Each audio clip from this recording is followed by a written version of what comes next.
भोला सब दुख काटो मारा। घर से पानी लेकर गए, जल लेकर गए, शंकर को चढ़ाया। वो हमने घर का अपना एड्रेस बता दिया।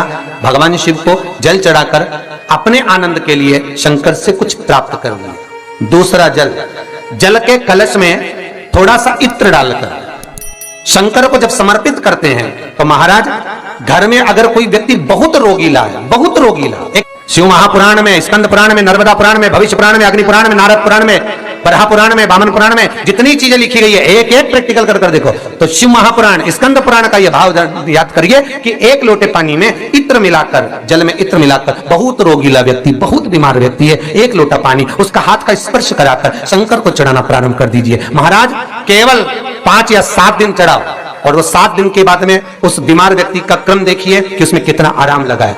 औषधि दवाई काम करना प्रारंभ करी कि ना करी। केवल इत्र समर्पित, इत्र का जल। तो पहला जल सादा, दूसरा जल है इत्र का, और महाराज तीसरा जल जो शिव महापुराण के अंतर्गत कहा गया है बेलपत्र का जल। तीसरा जो जल है वो बेलपत्र का जल है। बेलपत्र का जल कैसा? तो महाराज शिव महापुराण की कथा कहती है कि जल के पात्र में एक बेलपत्र अंदर डालकर उस जल के पात्र को ले जाकर शिव को समर्पित करना, अर्थात अपनी मन की कामना भगवान शंकर से कह देना। केवल बेलपत्र के माध्यम, बोलना नहीं है हमको, कुछ हमें कुछ कहना नहीं है। 3 तरह का जल का जो व्याख्यान वर्णन किया गया, एक सादा जल जो भगवान को कहा, आपने अपना एड्रेस बता दिया, आपने अपने मन का भाव बता दिया। इत्र का जो जल चढ़ाया गया वो केवल रोग मुक्ति के लिए चढ़ाया गया। और तीसरा बेलपत्र, अगर उस जल में एक बेलपत्र भी पड़ी हुई है और वो बेलपत्र पड़ा हुआ जल आप जिस भाव से चढ़ा रहे हो, जिस कामना से चढ़ा रहे हो, शंकर वो कामना आपकी पूर्ण कर देते। और लिंग पुराण को अगर आप पढ़ेंगे तो उसमें पाएंगे कि लिंग पुराण के अंदर लिखा है कि आप शंकर को अगर जल भी नहीं चढ़ाएं, आप शंकर को वस्त्र भी नहीं चढ़ाएं, आप शंकर को फूल भी ना चढ़ाएं, आप बेलपत्र भी ना चढ़ाएं, अगर शंकर को आपने कुछ भी ना चढ़ाया तो केवल शंकर के मंदिर में 2 क्षण जाकर उस शिवलिंग के सम्मुख में बैठ जाओ, कुछ मत बोलो, केवल मौन होकर उसको निहार लो, केवल मौन होकर निहार लो। बहुत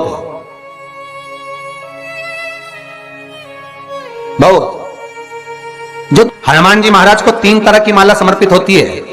एक आकड़े के पत्ते की, दूसरी बेलपत्र के पत्ते की, तीसरी पीपल के पत्ते की। ये 3 तरह की माला जब शंकर हनुमान जी महाराज को समर्पित होती है, जिस समय पर अगर व्यक्ति के जीवन में बहुत भारी रोग हो गया है, बहुत ज्यादा कष्ट हो गया है, कैंसर जैसी बीमारी भी अगर उसको घेर ली है और किडनी लीवर सब बेकार हो गया, तो निवेदन है पीपल के पत्ते की माला बनवाओ, 108 पत्ते की, और हनुमान चालीसा का हर पत्ते पर स्मरण करिए। महाराज आप हनुमान चालीसा पढ़ते जाओ, माला में गांठ लगाते जाइए, और वो माला जो व्यक्ति कैंसर से पीड़ित है हाथ का स्पर्श कराइए और शंकर को चढ़ाइए। केवल अष्टमी तिथि के दिन ये माला समर्पित होना चाहिए, शुक्ल पक्ष की अष्टमी के दिन। आप 2 या 3 अष्टमी को कर देखिए, अपने आप दवाई लगना प्रारंभ होगी, कैंसर जैसा रोग भी धीरे धीरे समाप्ति पर आएगा। महाराज पर करना शुक्ल पक्ष की अष्टमी को ही। महाराज कोई बच्चा एग्जाम में बैठ रहा है, सीए की पढ़ाई कर रहा है, कोई बहुत बड़े एग्जाम में बैठा, पास हो ही नहीं रहा, बहुत हार गया, बेलपत्र की माला चढ़ाई। पर बेलपत्र की जो माला है वो केवल प्रदोष पर चढ़ती है श्री हनुमान जी महाराज को।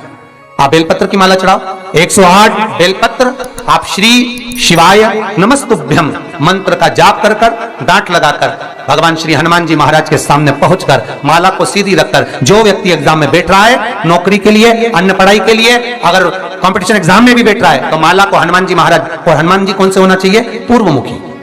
हनुमान दक्षिण मुखी नहीं चाहिए, पूर्व में जिन हनुमान जी का मुख हो वो माला ऐसी समर्पित कर हनुमान चालीसा का पाठ कर 3 बार स्मरण कर माला श्री हनुमान जी को पहना दीजिए। ऐसा कोई एग्जाम नहीं जिसमें से आप निकल ना पाए महाराज, पर करना आपको पड़ेगा। प्रदोष का दिन होना चाहिए, प्रदोष के दिन भगवान, और प्रयास जहां तक हो सके प्रदोष काल में अगर चढ़ाएंगे तो ज्यादा फलदायी रहेगा। प्रदोष काल में तीसरी है आंकड़े की माला। महाराज आंकड़े के पत्ते की जो माला होती है, यह माला कार्य की सिद्धि के लिए होती है। इसमें एक एक आंकड़े के पत्ते पर सीताराम लिखा जाता है, मात्र एक पत्ता ऐसा होता है जिस पत्ते पर सीताराम नहीं लिखा जाता। 108 पत्ते में से एक पत्ता बस उस पत्ते को हथेली में रखकर उल्टा हाथ आपको रखना है और अपनी कामना कर कर उस पत्ते को बांध देना है। ये जरूरी नहीं है कि 25 के बाद बांधो, 50 के बाद बांधो या 100 के बाद बांधो, आपकी मर्जी पड़े उस खाली पत्ते को कहीं पर भी बांध दीजिए और उस माला को अपनी कामना कर कर श्री हनुमान जी महाराज को समर्पित कर दीजिए महाराज। इसके लिए कोई तिथि, कोई दिन, कोई वार निश्चित नहीं है। बस ये माला जब हनुमान जी को चढ़ जाए तब एक घी का और एक तेल का दिया हनुमान जी के सम्मुख में लंबी बाती का लगा देना है महाराज, एक घी का एक तेल, और अपनी कामना कर कर आप आ जाइए। आपकी वो कामना 2.5 महीना या 3 महीना इससे ज्यादा नहीं जाएगा, वो कामना बाबा पूरी करेगा, क्योंकि शिव और हनुमान ये सब एक ही स्वरूप है। अब आप कहेंगे महाराज जी ये कौन सी पुराण से लिया है, तो आप इसको लिंग पुराण के अंदर देख सकते हैं। आप गीता प्रेस गोरखपुर की लिंग पुराण लीजिए, उसके अंतर्गत आप इसका व्याख्यान वर्णन पढ़ सकते हैं महाराज। एक एक क्रम हमारे शास्त्रों का हम उसको बस ज्ञात करें, हम इधर उधर डोले नहीं। हमारी पुराणों में इतने लेख लिखे गए हैं, उसको ही अगर हमने निकाल लिया तो हम जीवन में सुख पा सकते हैं, हम दुखी नहीं हो सकते। मंत्र कौन सा है जो दिया जा रहा है, वो मंत्र कौन सा है जो प्रदान किया जा रहा है? हनुमान जी महाराज ने वो मंत्र जो विभीषण को दिया, और एक विभीषण जिसको लात मार दी गई, एक विभीषण जिसको लात मारकर निकाल दिया गया, जिसके घर का भी ठिकाना नहीं था, वो विभीषण एक छोटे से मंदिर में जो रहता था, तुलसी का क्यारा जिसके दरवाजे पर था, और वो विभीषण जब सीख रावण को देता है तो वही विभीषण को जो लात मारकर निकाल दिया जाता है, तो वो मंत्र कौन सा था जिसको विभीषण ने जपा और विभीषण लंका का अधिपति बन गया, सत्ताधारी वैभवशाली? वो मंत्र कौन सा?